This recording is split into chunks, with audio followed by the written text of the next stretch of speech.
Hello everyone, welcome back to NEET pod. उम्मीद है स्वस्थ होंगे और मस्त होंगे। आपकी तैयारी उम्मीद है अच्छी चल रही होगी और नीट के एग्जाम में सिर्फ और सिर्फ 1 महीना 10 दिन का समय लगभग बच गया है, जिसमें आपको पूरा सिलेबस जो है कंप्लीट करना है और उम्मीद है आप रिवीजन कर रहे होंगे।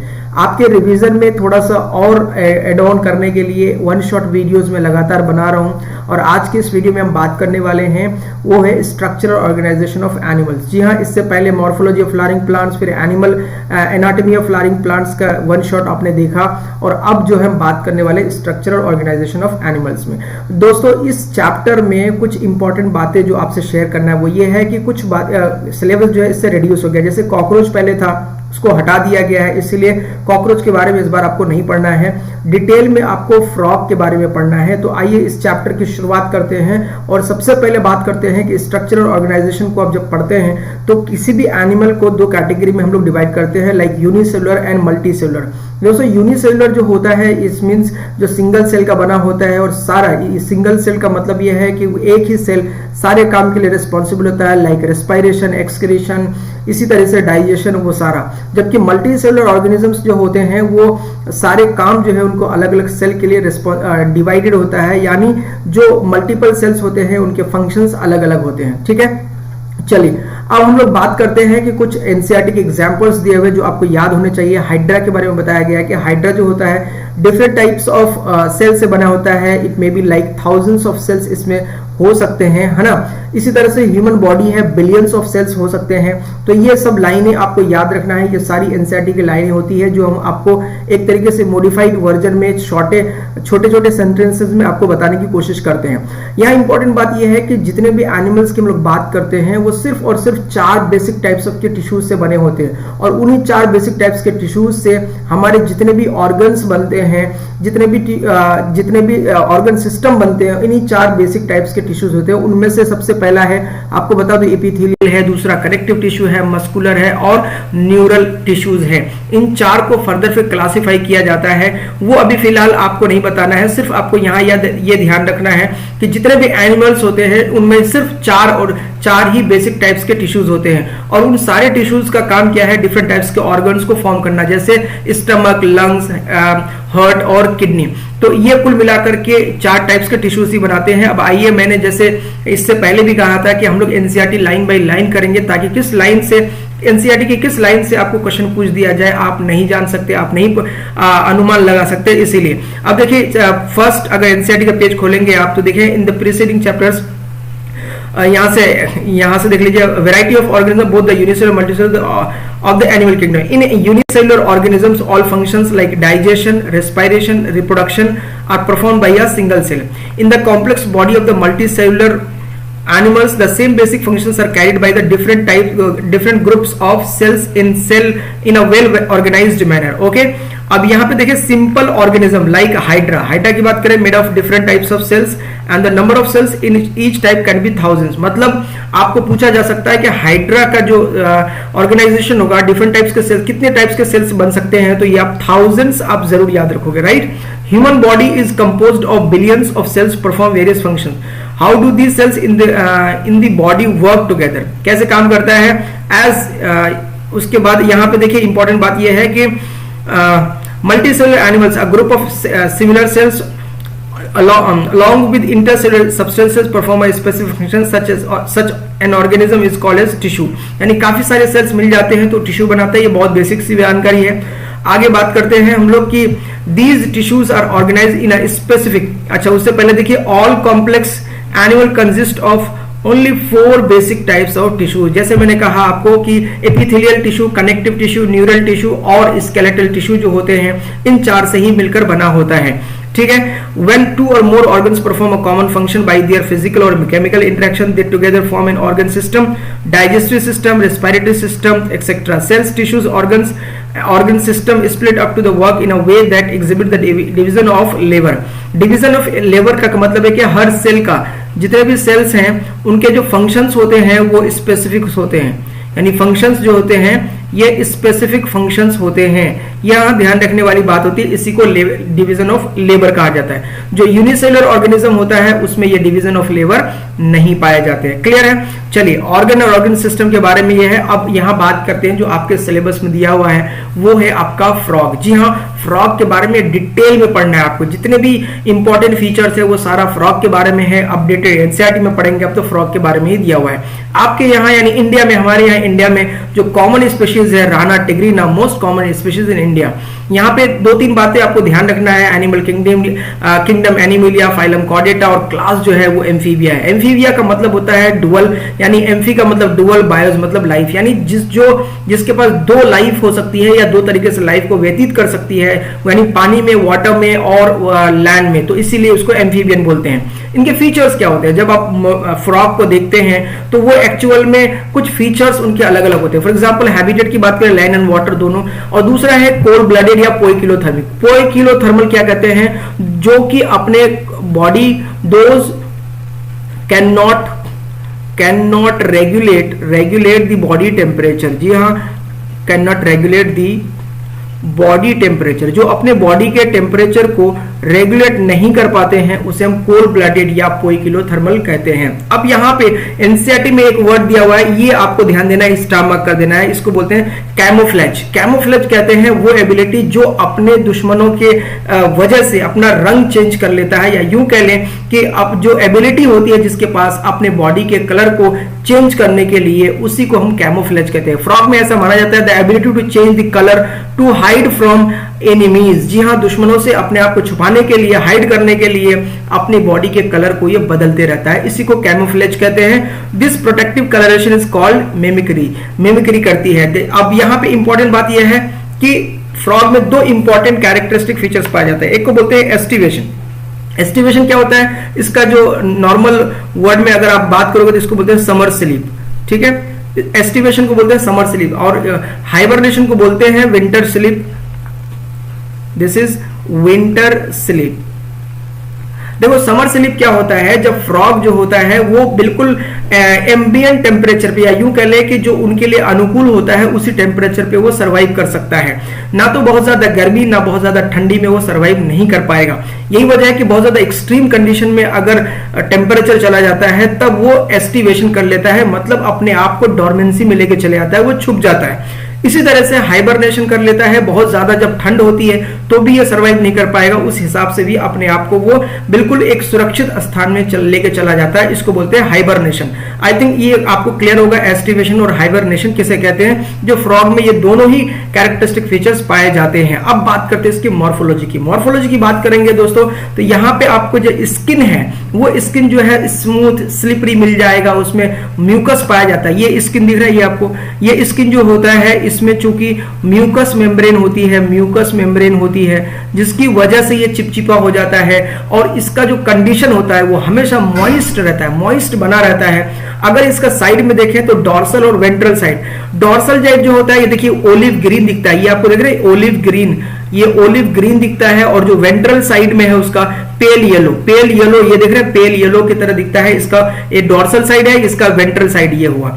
और इसके अलावा अगर हम बात करेंगे, जो मेढक होता है, फ्रॉग होता है, ही नेवर ड्रिंक्स वाटर, कभी भी पानी को पीता नहीं है, लेकिन वाटर जो स्किन से एब्जॉर्ब होता है। वेरी वेरी इंपॉर्टेंट लाइन, ये आप ध्यान रखना कि फ्रॉग जो है वो एब्जॉर्ब करता है वाटर को थ्रू स्किन, पानी पीता नहीं है लेकिन स्किन से पानी को एब्जॉर्ब करता है। अब बात करते हैं बॉडी किस भागों में डिवाइडेड होती है। यहाँ पे देखोगे हेड एंड ट्रंक आराम से आपको दिख जाएगा, इसमें नेक और जो टेल होती है वो एब्सेंट होती है। वेरी इंपॉर्टेंट पॉइंट कि यहाँ पे जो नेक और टेल है वो एब्सेंट होता है, लेकिन इसमें पेयर ऑफ नॉस्ट्रिल्स आपको देखने को मिल जाता है अबव द माउथ। यहाँ भी देखोगे अगर आप, तो देखो ये इसकी गर्दन नहीं होती और टेल भी नहीं होती, लेकिन अगर आप देखोगे नॉस्ट्रिल्स जो है वो आपको देखने को मिल जाता है। बल्जी आईज होती है जो बाहर की निकली हुई थी, और आईज के ऊपर जो है यहाँ पे ये जो आईज होती है इसके ऊपर निक्टेटिंग मेम्ब्रेन पाया जाता है, निक्टेटिंग मेम्ब्रेन बोलते हैं, निक्टेटिंग मेम्ब्रेन, जो कि पानी में इसको प्रोटेक्शन प्रोवाइड करता है। ठीक है,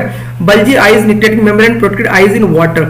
और टिम्पैनम यानी ईयर जो है प्रेजेंट होता है दोनों तरफ, दोनों आंखों के साइड में पाया जाता है। लिम्स जो होती हैं क्या क्या काम करते हैं, स्विमिंग, वॉकिंग, लीपिंग और बरोइंग, जो गड्ढा खोदता है उसमें काम आता है इसके। अब इसमें इंपॉर्टेंट बात यह है कि इनके लिम्स यानी जो फोर लिम्स और हिंड लिम्स की बात करें आगे और पीछे की, फोर लिम्स में 4 डिजिट्स होते हैं ओनली, और हिंड लिम्स में 5 डिजिट्स होते हैं, जो लार्जर और मस्कुलर होता है। अब इंपॉर्टेंट बात क्या है कि दोनों डिजिट्स में थोड़े अंतर है, मैं अभी अभी बताऊंगा आपको। एक इंपॉर्टेंट टर्म आता है सेक्सुअल डाइमॉर्फिज्म। सेक्सुअल डाइमॉर्फिज्म का मतलब यह है कि ये थोड़ा मेल से डिफरेंट होता है, कुछ कैरेक्टरिस्टिक फीचर्स इसमें ज्यादा होते हैं। फॉर एग्जांपल जैसे हम वोकल सैक्स की बात करेंगे, वोकल सैक्स जो है आपने देखा होगा, जब बरसात का मौसम आता है तो वोकल सैक्स में बहुत ज्यादा टर टर की आवाज जो करते हैं, ये इनमें जो साउंड प्रोड्यूसिंग जो सैक्स होते हैं वो मेल में पाया जाता है, इसीलिए ये आपको सिर्फ और सिर्फ मेल में देखने को मिलता है। इसी तरीके से अगर आप बात करेंगे तो copulatory pads are present only in males. Copulatory pads क्या होते हैं कि ये basically first digit of forelimb. अब फॉर एग्जांपल मान लीजिए ये फर्स्ट डिजिट है, तो ऐसे फर्स्ट डिजिट में ये कॉपुलेटरी पैड्स होते हैं जो कि फीमेल फ्रॉग को कॉपुलेशन के दौरान पकड़ने का काम करता है। जब तक वो पकड़ेगा नहीं इस तरह से, तब तक जो है कॉपुलेशन नहीं होता। और ये एक इंपॉर्टेंट बात मैं और बता रहा हूं, ये कॉपुलेटरी पैड इसलिए होता है क्योंकि फीमेल फ्रॉग के ऊपर जब मेल फ्रॉग आता है और उसको ऐसे पकड़ता है, तब जाकर के फीमेल फ्रॉग अपना एग रिलीज करता है और फिर मेल फ्रॉग जो है स्पर्म रिलीज करता है और उसका fertilisation outside of the body होता है। ध्यान रहे, फर्टिलाइजेशन एक्सटर्नल होता है और बॉडी के ऊपर, हालांकि जब तक मेल फ्रॉग नहीं पकड़ेगा तब तक फीमेल जो है वो ओवम रिलीज नहीं करती है। चलिए, डाइमॉर्फिज्म समझ गए कि इसमें दो चीजें पाई जाती है, एक को बोला आपने वोकल सैक्स और दूसरा कॉपुलेटरी पैड्स। ठीक है, अब यहां देखिए एक तरीके से आप देखिए हेड, आई, फोर लिम्ब देखिए ये हिंड लिम्ब है। हिंड लिम्ब में देख रहे हैं ये कॉपुलेटरी पैड्स पाए जाते हैं जो पकड़ने का काम करता है, एक ग्रिप बनाने का काम करता है। ठीक है, चलिए अब आइए हम लोग एनसीईआरटी थोड़ा सा पढ़ लेते हैं। Frogs can live both land in fresh water and belongs to class Amphibia, phylum Chordata, most common species of found in Rana tigrina, India में। They do not have the constant body temperature, that is their body temperature varies with the temperature of the environment. Environment के साथ बदलता है, इसलिए ऐसे animals को क्या बोलते हैं, कोल्ड ब्लडेड बोलोगे या पोइकिलोथर्मल बोलोगे। You might have also noticed in change in the color of the frogs while they are in grasses and on dry land. They have the ability to change the color to hide them from their enemies. इसको बोलते हैं camouflage. ठीक है, camouflage word आप याद रखो, ability to change the color to hide from the enemies. This protective coloration is called mimicry. You may also know that the frogs are not seen during peak summer. बहुत ज्यादा peak summer में नहीं देखा जाता और ना ही winter में, यानी बहुत ज्यादा हीट हो और बहुत ज्यादा कोल्ड हो या ठंडी हो तो भी आपको नहीं देखने को मिलता है। During this period they take shelter in the deep burrows to protect them from extreme heat and cold. This known as summer sleep यानी aestivation, and winter sleep means hibernation, जो मैंने आपको ऊपर बताया। मॉर्फोलॉजी के बारे में बात करें, जो मैंने ऊपर बताया आपको, आइए देख लेते हैं कि जो the skin smooth is slippery and due to the presence of mucus. The skin is always maintain in a moist condition. सारी चीजें एनसीईआरटी की आपको बाइफरकेट के बताया हुआ है। The colour of dorsal side is body is generally olive green होता है, डार्क इरेगुलर स्पॉट्स होते हैं। वेंट्रल साइड में स्किन यूनिफॉर्मली पेल येलो होता है। The frog never drinks water but absorb it through skin. जी हाँ, मेढक जो पानी नहीं पीता लेकिन स्किन के थ्रू एब्जॉर्ब करता है। The body of frog is divisible into head and trunk, neck and tail are absent. ये नेक एंड टेल जो होता है ये एब्सेंट होता है। Above the mouth a pair of nostrils present, I R bulged and covered by a nictitating membrane that protects them while in water. On either side of the eye is membranous tympanum, यानी air जो होता है वो sound को receive करता है और इसी तरह से फोर लिम्स और हिंड लिम्स जो है वो वॉकिंग बरोइंग में हेल्प करता है। तो ये मॉर्फोलॉजी थी। अब आइए हम लोग बात करते हैं इसकी एनाटॉमी की, यानी जब हम लोग एनाटॉमी की बात करते हैं इसका मतलब है इंटरनल स्ट्रक्चर की हम लोग बात करेंगे। सबसे पहले आता है आपके पास डाइजेस्टिव सिस्टम। डाइजेस्टिव सिस्टम की बात करेंगे, एलिमेंट्री कैनाल पाया जाता है, बहुत ही शॉर्ट होता है।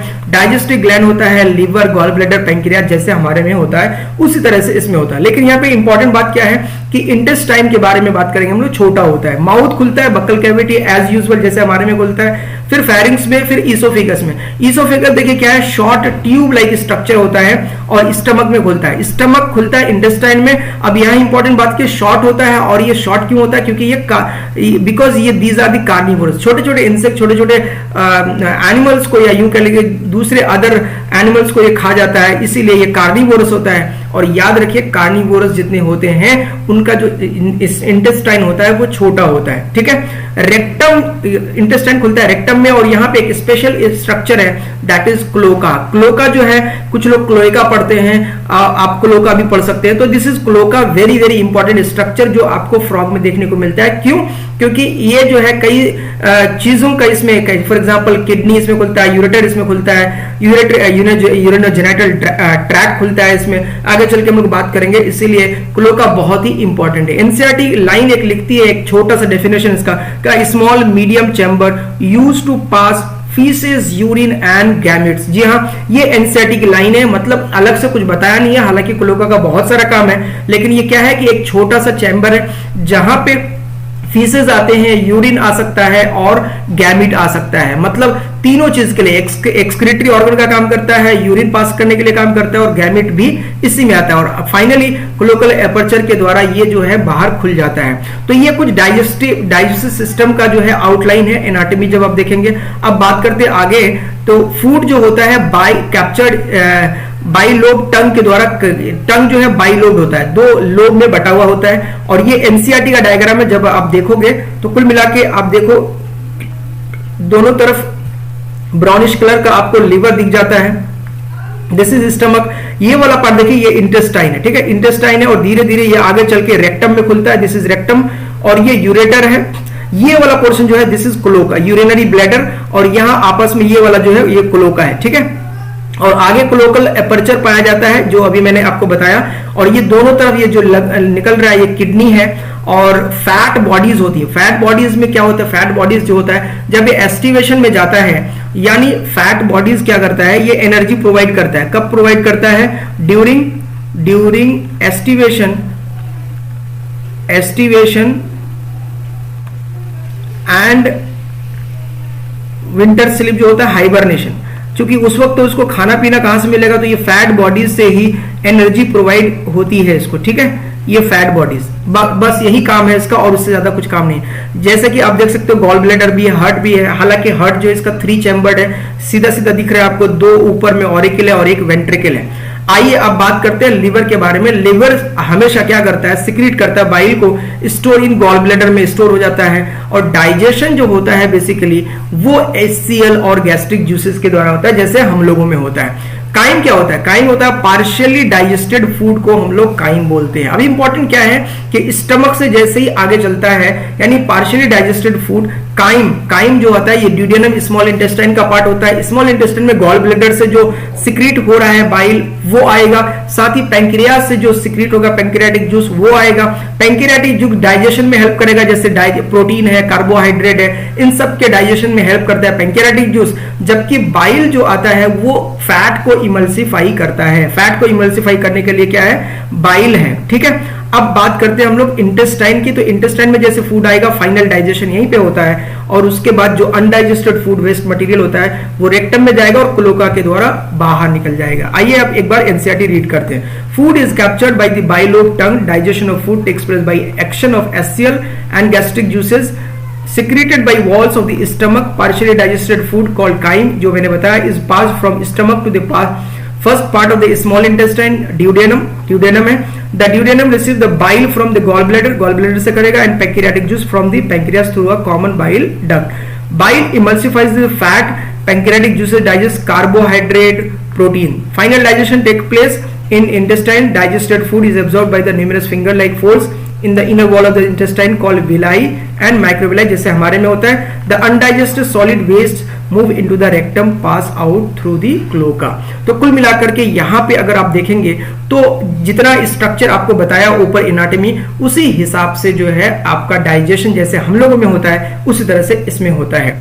चलिए अब बात करते हैं रेस्पिरेशन की। रेस्पिरेशन की बात करेंगे तो आप याद रखिए कि ये पानी में भी रह सकता है, लैंड में भी रह सकता है, तो जाहिर है दोनों तरीके से इनमें रेस्पिरेशन आपको देखने को मिल जाता है कि पानी में कैसे करता है, वाटर में, और इस तरह से लैंड में कैसे करेगा। वाटर अगर आप देखोगे तो यहाँ पे मॉइस्ट स्किन के द्वारा या क्यूटेनियस रेस्पिरेशन हो जाता है इसमें। इस तरह से लैंड में की बात करेंगे क्यूटेनियस भी हो सकता है, पल्मोनरी लंग्स के द्वारा और बक्कल कैविटी के द्वारा भी। टैडपोल में क्या होता है, चूंकि टैडपोल क्या होता है, लार्वा ऑफ फ्रॉग होता है, तो ये क्यूटेनियस और गिल के द्वारा, ये दोनों पानी, मतलब टैडपोल लार्वा पानी में ही रहता है, और जैसे मेटामॉर्फोसिस होता है तो टैडपोल लार्वा जो है बिल्कुल मैच्योर्ड मेल फ्रॉग में जब कन्वर्ट हो जाता है तब उसमें रेस्पिरेशन करने के वो लैंड में जब चला जाता है, लेकिन जब तक लार्वा अवस्था में रहता है वाटर में ही रहेगा तो वहां पे रेस्पिरेशन आपको क्यूटेनियस और गिल्स के द्वारा हो जाएगा रेस्पिरेशन, ठीक है। अगर इनके लंग्स की बात करेंगे ना, 1 पेयर होता है, अभी आपने ऊपर स्ट्रक्चर में देखा elongated elongated pink colour sac like structures और upper part of the trunk में पाया जाता है। Air enters through the nostrils into the buccal cavity then into the lungs, positive pressure ventilation. देखो यहाँ पे पॉजिटिव प्रेशर वेंटिलेशन का मतलब ये है कि जैसे जब आप कोई चीज धक्का देते हैं अंदर की ओर तो ये पॉजिटिव होता है, लेकिन जब आप लोग मतलब सक आउट करते हैं, फॉर एग्जांपल जैसे हम लोग इनहेल करते हैं तो हम लोग नेगेटिव प्रेशर वेंटिलेशन करते हैं, सांस लेते अंदर की ओर खींचते हैं, लेकिन जैसे इसमें हवा अंदर जाती है तो एक प्रेशर डेवलप करता है और फिर वो जो है लंग्स की ओर चला जाता है। इसमें क्या चीज एब्सेंट होती है? डायफ्राम नहीं मिलेगा, रिब्स नहीं मिलेंगे, इस तरह से इंटरकोस्टल मसल्स नहीं मिलेंगे, जो कि हमारे में होता है, अदर एनिमल्स में होता है। ठीक है, तो ये इंपॉर्टेंट देखना, इसलिए मैंने आपको अलग से यहाँ पे बता दिया कि रिब्स नहीं पाया जाएगा, इंटरकोस्टल मसल्स नहीं होंगे और डायफ्राम नहीं होता है। Frogs respire on land and water by two different methods. In water, skins act as aquatic respiratory organ. ठीक है, स्किन करती है, क्यूटेनियस कहते हैं जिसको, जो स्किन से करता है उसको हम लोग क्या बोलते हैं? क्यूटेनियस रेस्पिरेशन बोलते हैं। और dissolve oxygen in the water is exchange through the skin by diffusion. और डिफ्यूजन कहते हैं द डिफ्यूजन ऑफ मॉलिक्यूल्स, यानी जो डिफ्यूजन ऑफ गैसेस होता है higher concentration to lower concentration होता है। तो on land the buccal cavity, skin and lungs act as the respiratory organs. The respiration by the lungs is called the pulmonary respiration. The lungs are pair of elongated pink colored sac like structure present in the upper part of the trunk. Air enters through the nostrils into the buccal cavity and then to the lungs. During estivation and hibernation, gases exchange take place through skin. ऐसी जगहों में ये fit होते हैं जहां पे इनको सांस लेना मुश्किल हो जाता है, तो ऐसे केस में भी आपको पूछा जा सकता है कि हाइबरनेशन या एस्टिवेशन के दौरान वो सांसें कैसे लेता है, वो रेस्पायर कैसे करता है। तो आपको ध्यान देना है कि ये अपने स्किन के द्वारा भी गैसियस एक्सचेंज कर सकता है। तो यहाँ पे आपने देख लिया जिसके बारे में हमने बात किया, रेस्पिरेशन के बारे में। अब बात करते हैं हम लोग सर्कुलेटरी सिस्टम के बारे में। सर्कुलेटरी सिस्टम के बारे में ध्यान रहे कि ये क्लोज टाइप का होता है। क्लोज टाइप का मतलब जैसे हम लोगों में सर्कुलेटरी सिस्टम पाया जाता है क्लोज टाइप का, जिसमें वेंट्रिकल होता है, ऑरिकल होता है, क्लोज चैम्बर होता है। लेकिन यहाँ पे एक इंपॉर्टेंट बात यह है कि इसका जो चैम्बर होता है वो 3 चैम्बर होता है। सर्कुलेटरी सिस्टम को देखोगे आप तो इसमें बेसिकली 4 इंपॉर्टेंट पॉइंट्स हैं। पहला ब्लड सर्कुलेटरी सिस्टम, दूसरा लिम्फेटिक सिस्टम, तीसरा हिपैटिक पोर्टल सिस्टम और रीनल पोर्टल सिस्टम। अब बात करते हैं ब्लड वेस्कुलर सिस्टम में 3 कंपोनेंट आएंगे, ब्लड आएगा, ब्लड वेसल्स आएंगे और हार्ट आएगा। ब्लड की अब बात करोगे तो ब्लड को अगेन हम लोग बात करते हैं क्या 2 तरीके से, यानी इसमें प्लाज्मा पाया जाता है और कॉर्पसल्स पाए जाते हैं। कॉर्पसल्स मतलब blood corpuscles, again blood corpuscles कितने होते हैं? 3 होते हैं। जनरली हम लोग बात करते हैं WBC, RBC और प्लेटलेट्स की। तो सिमिलर वे में यहाँ पे भी हमने क्लासिफाई किया, लेकिन स्टार मार्क क्या करना है आपको? न्यूक्लिएटेड। हमारे में यानी जो मैमल्स में आरबीसीज होते हैं वो मैच्योर्ड आरबीसीज में न्यूक्लियस नहीं पाया जाता है, जबकि यहाँ पे आप देखोगे न्यूक्लिएटेड आरबीसीज पाए जाते हैं। ये स्टार मार्क किया हमने, इसमें PYQs पहले का है, आप देखोगे, अभी मैं कुछ देर में डिस्कस करूंगा। उसके अलावा विद हीमोग्लोबिन भी पाया जाता है ब्लड वेसल्स, सॉरी आरबीसीज। ठीक है, हार्ट देखोगे आप 3 चैम्बर्ड है, जिसमें से 2 ऑरिकल और 1 वेंट्रिकल होता है, 2 ऑरिकल और 1 वेंट्रिकल। इसके अलावा एक अलग से चैम्बर है साइनस वेनोसस, ट्रंकस आर्टीरियोस। ये नाम याद रखिएगा, साइनस वेनोसस और ट्रंकस आर्टीरियोस ब्लड इंटर करता है इस तरह से। हिपैटिक पोर्टल सिस्टम क्या है बेसिकली, उसके बारे में बात करेंगे अगर, तो connection between liver and intestine के बीच में जब वेन के द्वारा कनेक्शन होता है, इसी को हिपैटिक पोर्टल सिस्टम बोलते हैं। किसमें? लिवर और इंटेस्टाइन के बीच में। ठीक है, वैसे भी हिपैटिक लग जाता है, इसका मतलब होता है कि वो लिवर से रिलेटेड है। इसी तरह से रीनल है तो जाहिर है किडनी तो जरूर होगा। Connection between kidney and lower parts of the body through veins. तो कुल मिला के रीनल और हिपैटिक पोर्टल के बारे में आपने जान लिया। अब आइए बात करते हैं इसके कुछ डायग्राम के बारे में, यानी इसका हार्ट कैसा होता है। आप देखोगे राइट ऑरिकल और लेफ्ट ऑरिकल है, और दोनों ऑरिकल एक कॉमन वेंट्रिकल में खुलता है, और साथ में जो राइट ऑरिकल है उससे एक रिलेटेड स्ट्रक्चर है जिसको हम लोग बोलते हैं sinus venosus.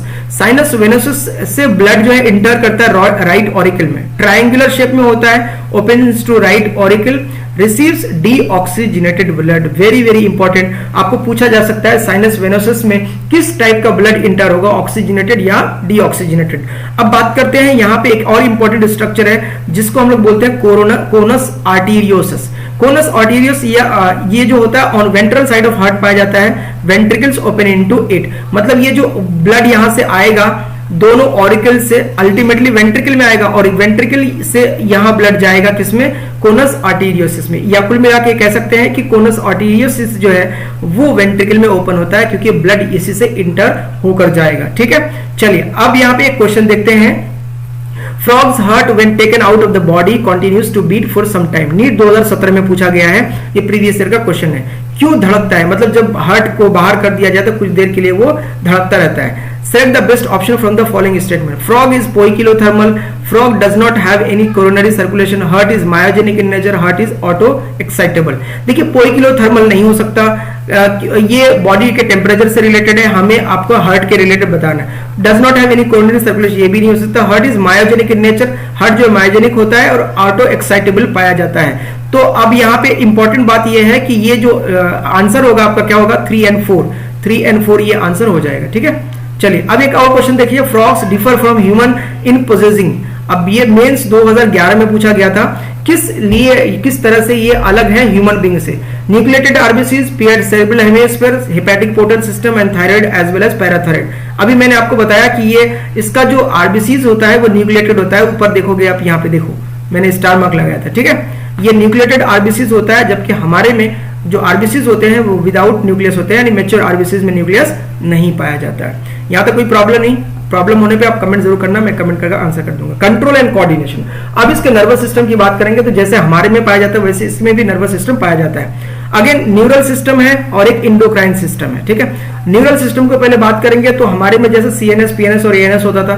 Central nervous system को आगे दो कैटेगरी में ब्रेन एंड स्पाइनल कॉर्ड में बांटते हैं। पीएनएस को स्पाइनल नर्व्स पाए जाते हैं, क्रेनियल नर्व्स पाई जाती है 10 पेयर्स, और एएनएस को सिंपैथेटिक और पैरासिम्पैथेटिक को बांटते हैं। ब्रेन की बात करते हैं तो ब्रेन जो होता है ये ब्रेन बॉक्स जिसको बोलते हैं, क्रेनियम से प्रोटेक्ट होता है, इसको क्या बोलते हैं, ब्रेन बॉक्स बोला जाता है, जो कि कवर्ड होता है। अब ब्रेन जो होता है basically fore brain, mid brain और हिंड ब्रेन में बटा हुआ होता है। फोर ब्रेन में क्या क्या होता है, ऑल्फैक्टरी लोब्स होते हैं, पेयर्ड सेरेब्रल हेमिस्फीयर्स होते हैं, दोनों तरफ आधा हिस्सा जो बटा होता है हेमिस्फीयर्स, अनपेयर्ड डायनसेफेलॉन पाया जाता है। ठीक है, मिड ब्रेन में क्या वन पेयर ऑप्टिक लोब्स पाए जाते हैं, इंपॉर्टेंट है इसको स्टामा करना कि ऑप्टिक लोब्स पाए जाते हैं। हिंड ब्रेन सेरिबेलम और मेड्यूला में बटा होता है। मेड्यूला जो होता है आगे स्पाइनल कॉर्ड में खुलता है थ्रू फोरामेन मैग्नम। ठीक है, और स्पाइनल कॉर्ड क्या होता है, प्रोटेक्टेड बाय वर्टिब्रल कॉलम, जो कि बहुत ही इंपॉर्टेंट है। हमारा जो वर्टिब्रल जिसकी रीढ़ की हड्डी बोलते हैं वो बेसिकली स्पाइनल कॉर्ड को प्रोटेक्ट करने के लिए होता है। ठीक है,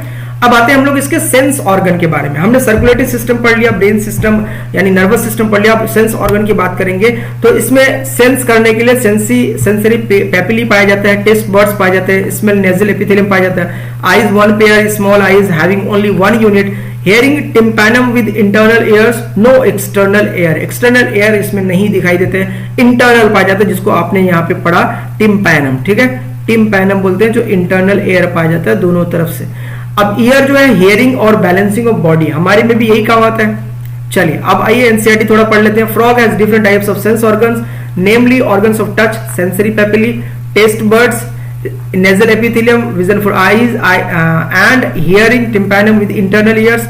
Out of these, eyes and internal ears are well organized structure and the rest are cellular aggregations around nerve endings. Even in a frog are a pair of special structures situated in the orbit skull. These are simple eyes possessing only one unit. यहाँ पे ध्यान देने वाली बात है कि ये simple eyes पाई जाती है, कंपाउंड आईज जैसे कि कॉकरोच में होता था।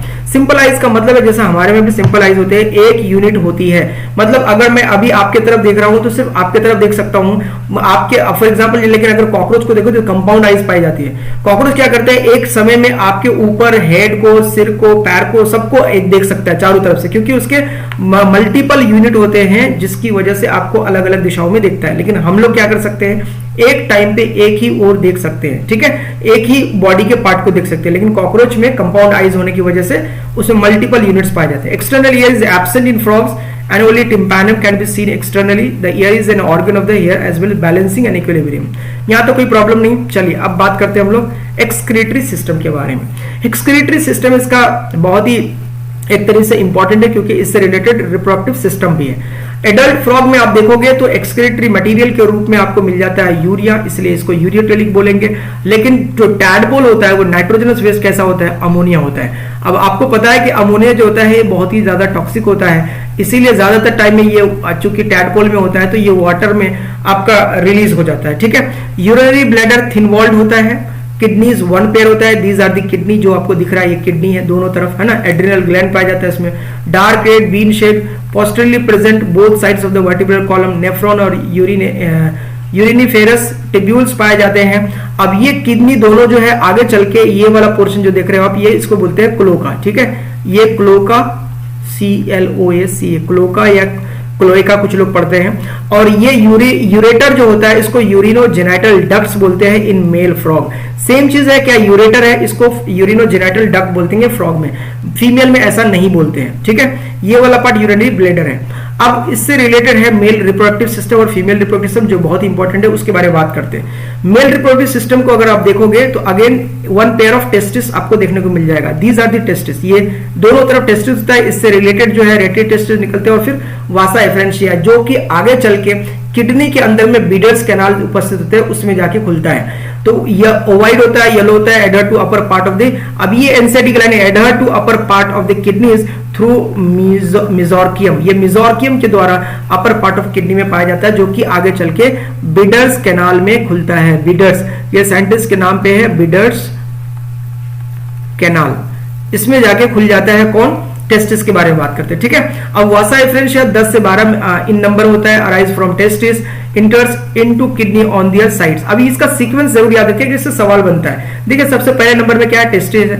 टेस्टिस कहां पे खुला? देखिए वासा एफरेंशिया में, these are the vasa efferentia, है ना, दोनों में आपको मिल जाता है वासा एफरेंशिया। उसके अलावा अगर बात करें वासा एफरेंशिया फाइनली किसमें खुलता है, तो वासा एफरेंशिया देखिए उसके बाद जो है ये किडनी में आया, तो ये किडनी में खुलेगा। और किडनी के बाद क्या है, बीडर कैनाल है। आप बीडर कैनाल की बात करेंगे तो किडनीज की बात करेंगे तो kidneys and testis are structurally and functionally connected, very very important.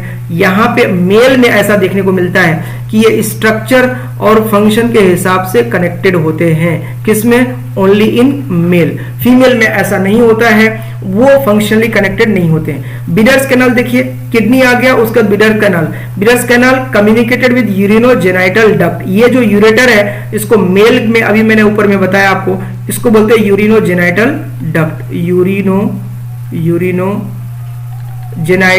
Duct बोला जाता है, यूरिनोजेनाइटल डक्ट बोला जाता है। किडनी यहाँ पे यूरिनोजेनाइटल डक्ट बोला जाता है। बिडर्स कैनाल आगे चल के यहाँ पे देखिए यूरेटर को यूरिनोजेनाइटल डक्ट बोला जाता है, किसमें? मेल में ओनली, ऊपर मैंने लिखा है। तो ये बिडर्स कैनाल जो है आपस में आकर के इसमें कनेक्टेड होता है, ठीक है।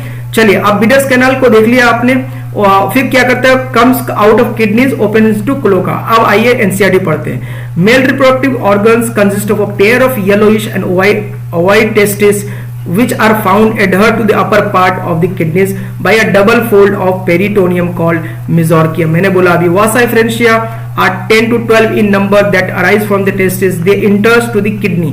देखिए सीक्वेंस याद रखिए, सीक्वेंस अभी याद रखिए, टेस्टिस है पहला, मान लीजिए या testis upper part of the kidney, उसके बाद जो है टेस्टिस के found in the upper part of the kidney, double fold peritoneum, और उसके बाद देखिए वासा एफरेंशिया है, और उसके बाद जो है they enter to the kidney, third number पे किडनी है, they on their side and open the Bidder canal, ये fourth.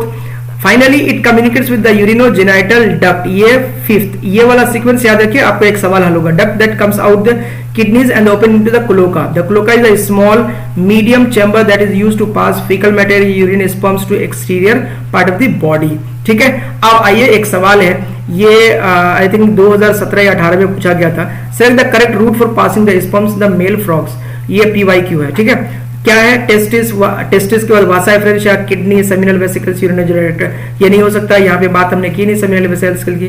Testis, vasa efferentia, Bidder's canal, ureter, cloaca, देखिए ये भी गलत है। Testis, vasa efferentia, kidney, Bidder's canal, urinogenital duct, ये सही लग रहा है। टेस्टिस, बिडर्स कैनाल, ये भी गलत है। अब क्या देख लीजिए, पहले नंबर में टेस्टिस, दूसरा वासा एफरेंशिया, तीसरा किडनी, चौथा बिडर्स कैनाल और यूरिनोजेनेटल डक्ट। तो अब देखिए मैंने यहाँ पे अभी एनसीईआरटी में मार्क किया, एनसीईआरटी को पढ़ने का यही तरीका है। टेस्टिस नंबर 1 पे, वासा एफरेंशिया 2 पे, नंबर 3 पे किडनी, नंबर 4 पे आपका बिडर्स कैनाल और नंबर 5 में यूरिनोजेनेटल डक्ट। तो देखिए यही सीक्वेंस है, नंबर 1 पे testis, vasa efferentia, third kidney, Bidder's canal, urinogenital duct. तो कुल मिला के आपके क्वेश्चंस भी सॉल्व हो रहे हैं अगर आप करोगे प्रीवियस ईयर के। अब आते हैं फीमेल फ्रॉग के बारे में। फीमेल का रिप्रोडक्टिव सिस्टम क्या होता है, यहाँ पे 2 ओवरीज पाए जाते हैं, ovaries situated near kidneys, non functional connection with the kidney. ये किडनी के साथ में एसोसिएशन तो पाया जाता है, ये आपको देख रहे हैं ये ओवरी है, ठीक है, लेकिन structurally and functionally structurally connected होगा लेकिन फंक्शनली इसमें कनेक्टेड नहीं है, non functional connection with kidney. जबकि मेल जो होता है वो स्ट्रक्चरली और फंक्शनली दोनों किडनी कनेक्टेड है, क्योंकि जो टेस्टिस इंटर हो रहा था वो किडनी के अंदर में, और वहीं से वासा एफरेंशिया, यानी इसका मतलब है किडनी से रिलेटेड, किडनी के साथ स्ट्रक्चरली और फंक्शनली दोनों ही कनेक्टेड था। जबकि फीमेल की ओवरी जो है वो कनेक्टेड नहीं है फंक्शनली, ठीक है। यूरेटर ओनली यूरिन, यहाँ पे देखिए, यहाँ पे यूरिनोजेनिटल डक्ट आप इसको नहीं बोलोगे, ये सिर्फ और सिर्फ यूरिन के लिए रिस्पॉन्सिबल होगा, यूरिन पास आउट करेगा, ठीक है। जबकि मेल में यूरेटर को आप क्या बोल सकते हो, यूरिनोजेनिटल डक्ट या यूरिनोजेनिटल ट्रैक्ट, ठीक है। Oviduct one pair arise from ovaries, ठीक है, ये आप देख रहे हो, ये इससे रिलेटेड जो है ओविडक्ट है, ये ओवरी से आगे चल के ये देख रहे हो ओविडक्ट है। ओपन द क्लोका सेपरेटली, ये ओवरीज से, यहां से ओवरीज से जो ओवरीज से ओवम रिलीज होता है, ये कलेक्ट होता है, फिर ये धीरे धीरे ओविडक्ट से होते हुए क्लोका में आ जाता है। अब यहाँ इंपॉर्टेंट बात यह है कि जो फ्रॉग है, फीमेल फ्रॉग है, लगभग वो 2500 टू 3000 ओवा जो है वो रिलीज करता है। इतना ज्यादा ओवा रिलीज करने का कारण क्या है, क्योंकि एक्सटर्नल फर्टिलाइजेशन है, देयर आर चांसेस कि उसके जो ओवा है वो ज्यादा नष्ट हो जाते हैं, इसीलिए मैक्सिमम ओवा प्रोड्यूस होता है, यानी 2500 से 3000। बहुत सारे नष्ट हो जाते हैं, इसमें से बहुत सारी मछलियां, फिशेस जो है ये इसको खा जाती हैं, जिसकी वजह से इनमें बहुत कम चांस होते हैं फर्टिलाइजेशन के। तो ये दोनों किडनी है, अगेन ये फैट बॉडीज है जो आपने ऊपर देखा, और ये ओवरीज है, ये ओवरीज से ओवा रिलीज होता है, ओविडक्ट से थ्रू होता है, ये क्लोका है, और यूरिनरी ब्लैडर यहाँ पे आपको देखने को मिल जाता है, ठीक है। तो यहाँ पे देखिए left 2500 to 3000 eggs at a time एक साथ में रिलीज होता है। इस स्ट्रक्चर को देखिए, सेम स्ट्रक्चर ऊपर बनाया मैंने, ये आपका ओवरी है, ओवरी देखने को मिल जाता है, दीज आर दी ओविडक्ट, और ये फैट बॉडीज हैं, दीज आर फैट बॉडीज हैं, ठीक है। अगेन ये क्लोका में खुलता है दोनों आकर के, और ओविडक्ट भी क्लोका में आके खुलता है, और यूरिनरी ब्लैडर लास्ट में अटैच्ड है, ठीक है। अब आइए एनसीडी पढ़ते हैं। The female reproductive organs include a pair of ovaries, the ovaries are situated near kidneys and there is no functional connection with kidneys. Very very important, ये आप जरूर मार्क कीजिएगा। A pair of oviduct arising from the ovaries opens into the cloaca और separately a mature female can lay 2500 to 3000 ova at a time. Fertilization is external, takes place in water. Development involves a larval stage called tadpole. Tadpole undergoes metamorphosis to form a adult. ठीक है। Frogs are beneficial, देखिए अब ये लाइनें last की है, यानी frogs किस तरह से बेनिफिशियल है आप मैनकाइंड के लिए, because they eat insect, insect को कहा जाता है, प्रोटेक्ट द क्रॉप, क्रॉप को प्रोटेक्ट करता है। Frogs maintain ecological balance because they serve as an important link of food chain and food web in the ecosystem। जाहिर है हर ऑर्गेनिज्म फूड चेन और फूड वेब में एक इंपॉर्टेंट रोल प्ले करता है। In some countries the muscular legs of the frogs are used as a food by man. जी हाँ, कुछ कंट्रीज में फ्रॉग के लेग्स को खाया जाता है, फ्रॉग को खाया जाता है एज अ फूड के रूप में। तो ये इकोनॉमिक इंपॉर्टेंस में आ जाएगा। ये वाला जो पैराग्राफ है, लास्ट पैराग्राफ है, ये आपका फ्रॉग के इकोनॉमिक इंपॉर्टेंस में आ जाएगा कि ये क्या इंपॉर्टेंट है।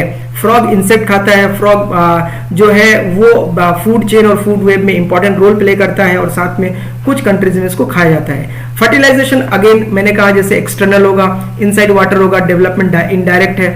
लार्वा जो है वो टैडपोल लार्वा वाटर में पाया जाता है, और मेटामॉर्फोसिस जैसे टैडपोल लार्वा से एडल्ट बनने के प्रोसेस को, यानी अगर आपके पास यहाँ टैडपोल है, यहाँ से एडल्ट बन जाता है, एडल्ट बनता है, तो इसी प्रोसेस को आप क्या बोलते हो, मेटामॉर्फोसिस, ठीक है। एडल्ट फ्रॉग बनने की प्रोसेस को मेटामॉर्फोसिस। और मेटामॉर्फोसिस जो होता है, thyroxine hormone is required, thyroxine required होता है, और थायरोक्सिन को रिलीज करने के लिए यानी आयोडीन की जरूरत पड़ती है। एडल्ट फ्रॉग जो होता है वो देखते एडल्ट फ्रॉग लैंड में रहेगा, और जो लार्वा है वो आपके ज्यादातर टाइम में वाटर में बिताता है। तो कुल मिलाकर फ्रॉग्स जो होता है ये आपके लिए एक बेनिफिशियल किस तरह से है वो आपके लास्ट पैराग्राफ में है। अगर ये मैंने दोबारा से यह शेयर किया है, तो ये था पूरा कंप्लीट जो है फ्रॉग के बारे में। बहुत ही शॉर्ट टाइम में मैंने आपको पूरा का पूरा जो चैप्टर है वो रिवाइज करवाया है, वो याद करवाया है। उम्मीद है कि ये आपको जरूर पसंद आया होगा। यदि पसंद आया हो तो चैनल को जरूर सब्सक्राइब करना, लाइक जरूर करना, और कुछ कमेंट हो तो आप जरूर करना, मैं आपको जरूर से बताऊंगा। और अगला चैप्टर आप किस चैप्टर के लिए चाहते हो, वन शॉट किस में बनाना चाहते हो, मुझे कमेंट करके जरूर बताना। Thank you so much for watching, see you soon in the next video. जय हिंद।